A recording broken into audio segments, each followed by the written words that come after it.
Ya justru itu kesalahannya karena tidak mengikuti kata-kata kitab suci dan tidak mengerti kuasa Allah. Jadi kuasa Allah adalah memberi. Yesaya memberitahu kita bahwa Yahweh menjadi juru selamat dengan cara mengirim. Injil-Injil juga memberitahu bahwa Allah mengutus. Tetapi Oneness, orang-orang Oneness dan guru-guru Tritunggal mengatakan bahwa Yahweh menjadi juru selamat dengan cara menjelma. Nah, ini orang yang tidak mengerti kuasa Allah. Kalau orang ngerti kuasa Allah, orang tidak akan bertanya lagi, loh kok Yesus kalau manusia kok dia bisa membuat mujizat, kemudian bisa membangkitkan orang mati, melakukan ini, melakukan itu, ini kok banyak. Itu kan semua hanya hal yang bisa dilakukan oleh Allah. Buka di dalam Kisah 2 ayat 22. Nyambung terus jadinya ya. Tidak apa-apa wis, tak bacakan ya. Kisah 2 ayat 22, teman-teman baca sendiri nanti. Saya sudah hafal itu ayatnya. Bunyinya demikian. Hai orang-orang Israel, dengarlah perkataan ini. Yang aku maksudkan ialah Yesus dari Nazaret. Seorang yang telah ditentukan Allah. Ditentukan Allah. Dan yang dinyatakan kepadamu dengan kekuatan-kekuatan dan mujizat-mujizat dan tanda-tanda. Yang dilakukan oleh Allah dengan perantaraan Dia di tengah-tengah kamu. Jadi Allah melakukan tanda mujizat. Jadi yang menghidupkan orang mati itu siapa? Allah. Dengan perantaraan siapa? Yesus. Di perjanjian lama, Allah menghidupkan mayat-mayat dengan perantaraan Nabi Elisa. Yang melakukan mujizat membelah laut merah siapa? Yahweh, Allah. Dengan perantaraan siapa? Musa. Yang membuat mujizat di depan Fir'aun, membuat tulah, 10 tulah, siapa? Yahweh. Dengan perantaraan siapa? Musa. Nah, begitupun ketika Yesus melakukan tanda-tanda dan mujizat. Ini semua pekerjaan Allah dengan perantaraan Yesus. Nah, guru-guru Tritunggal dan pengajar Oneness ini menggagal pahami. Perantara diartikan sebagai Dia sendiri. Ini kengawurannya. Baik, saya melanjutkan lagi. Tadi Kisah 2 ayat 22, teman-teman baca di Kisah 5 ayat 17. Saya bacakan biar cepat ya. Kisah 5 ayat 17. Bentar. Maaf kalau Kisah 10, bukan Kisah 5. Itu Lukas 5 nanti. Nanti kita ke Lukas 5 ayat 17. Sekarang kita ke Kisah 10 ayat 38. Di Kisah 10 ayat 38 itu tertulis demikian. Yaitu tentang Yesus dari Nazaret. Bagaimana Allah mengurapi Dia dengan Roh Kudus dan kuat kuasa. Allah mengurapi Dia dengan Roh Kudus dan kuat kuasa. Dia yang berjalan berkeliling sambil berbuat baik dan menyembuhkan semua orang yang dikuasai iblis. Sebab Allah menyertai Dia. Jadi Alkitab memberitahu kita, Yesus bisa berkuasa karena diurapi oleh kuasa Allah dan Allah menyertai Dia. Bukan dikatakan Allah adalah Dia atau Dia adalah Allah. Bukan. Tapi Allah menyertai Dia. Maka ketika Yesus mati, Yesus ditinggalkan oleh Allah. Yesus bilang, Eloi, Eloi, Allahku, Allahku, mengapa engkau meninggalkan aku? Jadi artinya Yesus bisa membuat tanda dan mujizat karena disertai Allah. Karena diberi kuasa oleh Allah. Bukan karena Dia Allah yang jadi manusia. Kemudian ayat terakhir nih, Lukas 5 ayat 17. Ini tentang kuasa, kita bicara tentang kuasa ya. Karena orang yang sesat adalah orang yang tidak mengerti kuasa Allah. Jadi orang harus ngerti kuasa Allah biar nggak sesat. Lukas 5 ayat 17.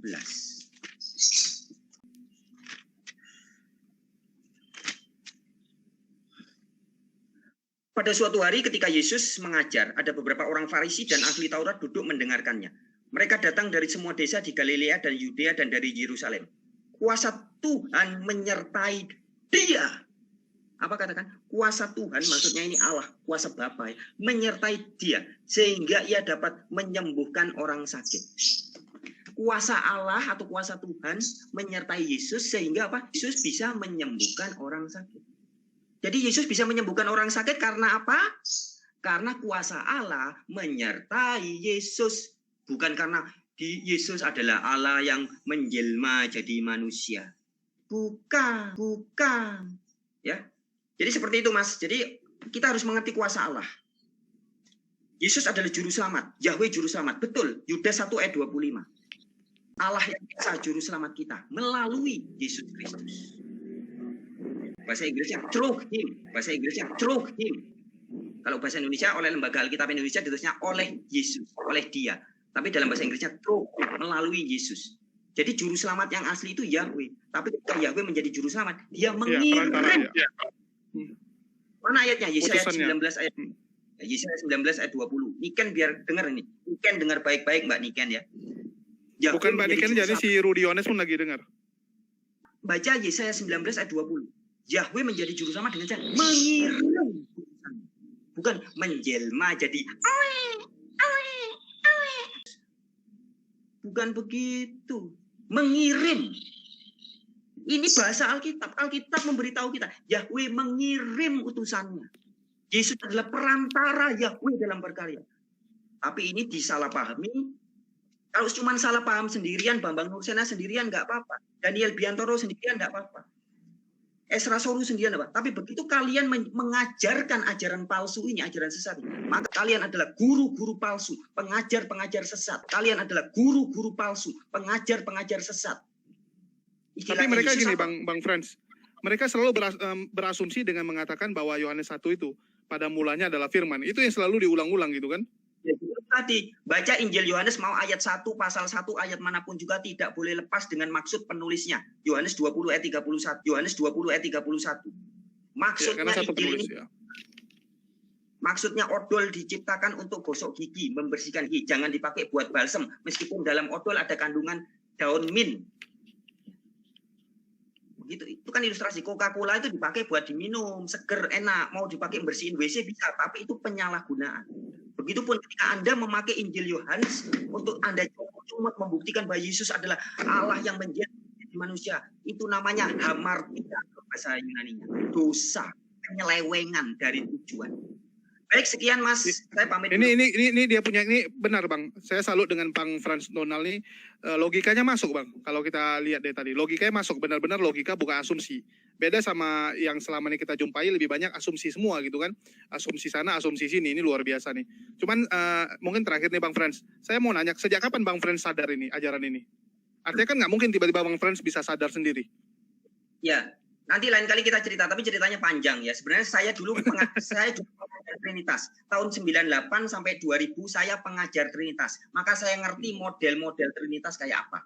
Dan saya di masa transisi mau meninggalkan Trinitas, saya juga pernah menjadi Sabelian. Sabelian itu kalau zaman now terkenalnya sebagai Oneness Pentakostal atau JO kayak Niken itu ya. Jadi saya sangat ngerti bagaimana cara pikirnya JO maupun Trinitas. Sangat ngerti karena saya dulu pengajar. Tapi kemudian tahun 2002 saya bergumul dan saya meninggalkan Trinitas tapi masih berani ngomong. Sampai terakhir saya perlu waktu 2 tahun lagi sampai 2004 benar-benar saya total meninggalkan Trinitas. Dan kemudian saya pergi ke Jakarta, saya ketemu dengan Ketua Asosiasi Pendeta Indonesia, Dr. David Cahyadi, Ketua Asosiasi Pendeta. Saya ketemu di Saharjo di Jakarta Selatan dan di pertemuan pertama saya tanya tentang Alkitab dan dia mengatakan bahwa Trinitas bukan ajaran kitab. Itu salah satu cerita. Tapi nanti ceritanya lebih panjang lain kali ya. Siap. Intinya, oke, nanti mungkin kita undang Bang Franz lagi kalau berkenan besok atau kapan. Oh ya, satu lagi Mas sebagai penutup ya.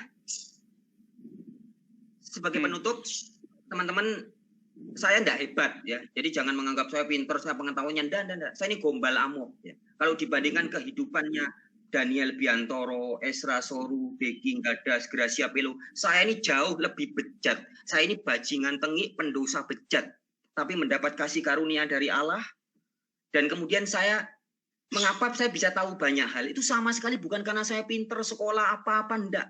Tapi karena yang hebat itu bukan saya. Saya ini cuma wartawan, penyampai saja. Yang hebat itu guru saya. Mau tahu siapa guru saya? Baca Yohanes 13 ayat 13. Yohanes 13 ayat 13. Yesus adalah guru dan tuan saya. Baik, sekian semuanya. Salam sejahtera. Assalamualaikum buat yang berbahasa Arab. Shalom Aleichem buat yang berbahasa Ibrani. Terima kasih banyak ya Mas Julius. Shalom. Oke, makasih banget nih Bang Franz Lona udah join di sini, luar biasa nih. Ini benar-benar membuka wawasan baru buat teman-teman, terutama yang Kristen ya. Yang Kristen supaya bisa tahu bagaimana sebenarnya ajaran Kristen mula-mula ini ya, ajaran Kristen yang sebenarnya sesuai dengan Alkitabiah. Jadi bukan ikut Bang Franz Lona, tapi Anda periksa sendiri di Alkitab gitu ya. Bukan istilahnya nggak perlu dengar dari Bang Franz Donald, tapi memang periksa sendiri gitu. Nggak ada gunanya kalian cuma dengar, tapi kalian nggak ngecek sendiri gitu. Cuman ini saja pasti sesat gitu ya. Kalau Anda hanya melihat orang gitu. Kalau Anda lihat orang pasti Anda sesat. Itulah kenapa selalu dianjurkan untuk membaca Ya, dianjurkan membaca Alkitab sesuai ya dengan ajarannya. Oke, makasih Bang Friends Donald udah mampir sini Bang. Luar biasa. Halo, Assalamualaikum Bang Habonaran. Sorry Bang, nggak sempat naik Bang, karena memang waktunya terbatas banget. Bang Friends mintanya memang 1 jam doang gitu.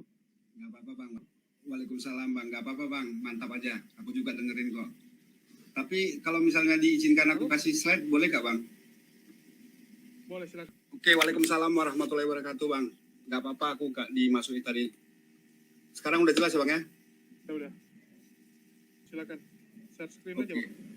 Jadi tadi sebenarnya cuman mau pingin konfirmasi aja Bang terhadap pemahamanku tentang Trinitas gitu ya. Jadi aku kan dulu Katolik ya, lalu kemudian belajar tentang Trinitas, lalu kemudian ya kayak Bang Donald tadi lah agak kaget-kaget gitu ya.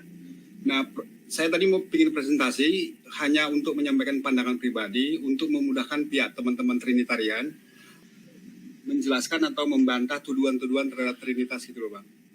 Yang pertama ini Bang, jadi kita masuk ke prinsip Trinitas, prinsip penting di Trinitas, di ajaran Trinitas. Saya pakai dasar perisai Trinitas ini, lalu kemudian ada imajinasinya, gambarnya, visualisasinya, yaitu yang sebelah kanan ini. Di dalam prinsip Trinitas itu ada 3 prinsip ya, ada 3 prinsip. Prinsip nomor 1 ada 3 person tapi 1 substansi keilahian. Nah istilah kerennya adalah tres personae una substantia gitu. Itu prinsip yang nomor 1. Artinya semua ini satu kotak, satu diagram ini, satu gambar ini adalah tres personae una substantia gitu. Terus kemudian prinsip yang kedua, Bapa adalah God, Anak adalah God, dan Roh Kudus adalah God gitu. Jadi kita baca dari luar ke dalam. Bapa adalah God, Anak adalah God, Roh Kudus adalah God. Nah, prinsip yang ketiga, God Bapa bukan God Anak, bukan God Roh Kudus. Itu kita baca dari luar ya. Kita baca yang luar. Bapa bukan Anak, Anak bukan Roh Kudus bukan Bapa gitu. Nah, setelah saya pelajari segitiga Trinitas ini ternyata ada maksudnya gitu loh. Coba kita mulai dari prinsip nomor 3 ya Bang ya. Jadi prinsip ketiga ini sebenarnya untuk menentang ajaran modalisme, yaitu mereka yang meyakini bahwa God Bapa menjadi God Anak, menjadi God Roh Kudus, sehingga hanya ada satu pribadi God, tapi bekerja dalam 3 manifestasi atau 3 peran atau 3 fungsi. Jadi prinsip nomor 3 ini, yaitu God Bapa bukan God Anak, bukan God Roh Kudus, sebenarnya untuk menentang ajaran modalisme atau oneness gitu loh Bang, yang di sebelah, yang kalau kita baca dari luar ya.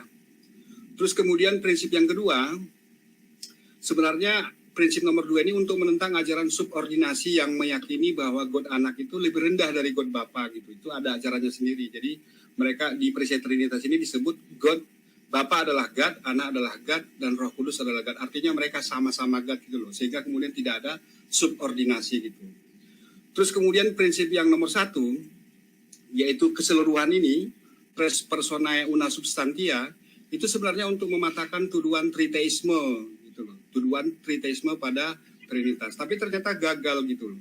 Karena kalau kita perhatikan di sini, itu tetap ada 3 pribadi God yang beda, terpisah, yang tapi satu hakikat, yaitu God Bapa, God Anak, dan God Roh Kudus gitu loh. Jadi ini tetap tersembunyi, ada politeisme gitu loh. Jadi teman-teman, mohon maaf ya teman-teman dari Trinitas ya, mungkin ini salah satu tuduhan yang mungkin jadi PR bagi teman-teman Trinitas, bahwa ini memang ada tersembunyi, ada politeisme gitu loh. Lalu kemudian ada kecenderungan sekarang bahwa tres personae una substantia itu disamarkan gitu loh. Disamarkan menjadi God yang esa, 3 pribadi gitu loh. Jadi seolah-olah ini monoteis gitu loh. God yang esa, 1, 3 pribadi. Tapi sebenarnya yang 1 itu bukan pribadinya, tapi keilahiannya gitu loh. Yang 1 itu bukan pribadinya sih tetap harus ada 3, tapi mereka sama-sama God gitu. Terus kemudian slide yang kedua yang tadi ingin saya cross check ke Bang Warin, Bang Prestonal adalah kita mau tanya nih sebenarnya yang mana sih di antara aliran-aliran ini yang disebut sebagai monoteis gitu loh Bang. Kalau tauhid kan memang pribadinya 1, hakikatnya 1 unik, tiada tara, tiada serupa, tiada yang sama gitu loh. Sedangkan Unitarian, Frans Donald dan teman-teman juga sama. pribadinya satu, hakikatnya satu, satu unik, tiada tara, tiada serupa, tiada sama gitu. Nah, Tauhid dan Unitarian ini kedua-duanya itu mengakui bahwa pengutus Yesus adalah satu-satunya God, Allah yang benar, God Yesus dan Godmu, Tuhan yang Esa, Tuhan langit dan bumi. Jadi kedua aliran ini mempercayai perkataan Yesus ini. Terus kemudian kita masuk ke Trinitas ya. Jadi versi yang pertama adalah yang ini, yang versi pertama Bang. Jadi 3 pribadinya, satu hakikatnya. Nah, karena ada kecenderungan tuduhan politeisme, lalu kemudian ini berubah naik ke versi 2 gitu loh Bang. Jadi Trinitas adalah satu pribadinya, hakikatnya juga satu. Cuman dia pakai istilah komponen bahwa Trinitas itu bukan pribadi, karena Bapa itu sumber dari segala sumber, anak itu keluar dari Bapa, Roh Kudus juga keluar dari Bapa, jadi disebut sebagai komponen lah.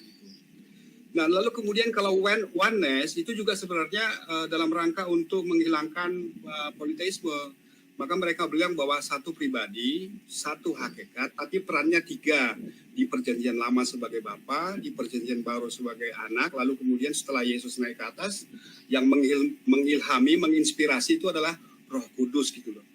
Nah, tapi nggak apa-apa ya, jadi itu biarkanlah mereka berkata seperti itu. Satu pertanyaan yang mungkin dari Muslim ya, atau dari saya pribadi aja lah gitu. Pertanyaannya begini, apakah oneness, Trinitas versi 2 atau Trinitas versi 1, apakah sedang mencari cara paling logis untuk menyingkirkan Allah gitu loh, Tuhannya Yesus gitu loh. Jadi ini ada 3 ini sebenarnya mereka sedang mau ngapain gitu loh. Apakah sedang mau membatalkan perkataan Yesus ini atau ada maksud lain gitu loh. Nah, kalau kita baca di Bible, kalau kita kembalikan kan kadang-kadang mereka tanya, coba tunjukkan bukti bahwa Trinitas itu politeis gitu loh. Nah, kita pakai dalil-dalil yang sering dipakai oleh teman-teman Trinitarian, bahwa yang pertama di baptisan itu ada 3 God yang hadir bareng gitu. Terus yang kedua, di sorga itu ada 2 God yang bersebelahan gitu loh. Juga saya lupa memasukkan dalil tahta yang ada 2, yaitu perdebatan antara Pak Rudi Yohanes dengan Pak Dr. Deki Ngadas ya. Terus kemudian kata kita di Kejadian 1:26 itu dimaknai sebagai kejamakan. Artinya God itu berbicara dengan sesama God dalam sidang para God gitu. Terus kemudian yang penting lagi, ini yang penting, kehendak God Bapa itu ternyata beda dengan kehendak God Anak gitu. Terus saat penyalipan minimal harus ada 2 God beda terpisah. Ada God Anak yang jadi Tuhan mati, terkutuk, dibangkitkan oleh God Bapa gitu. Nah, terakhir Bang Julius, ini blessing in disguise ya. Jadi kita berharap ada berkah dari perseteruan antara oneness dengan Trinitas ini. Bahwa ini harus dibicarakan secara terbuka, jujur apa adanya gitu, sehingga kemudian nanti setiap orang itu tidak dalam kebingungan waktu dia memilih apakah Trinitas. Tapi kan dua-dua sesat gitu Bang. Dua-dua sesat. Pokoknya mereka saling bicara aja gitu Bang, maksudnya saling bicara aja. Lalu kemudian nanti mana yang benar, mana yang enggak apa-apa gitu loh Bang. Makasih Bang. Oke, makasih Bang Hamonaran.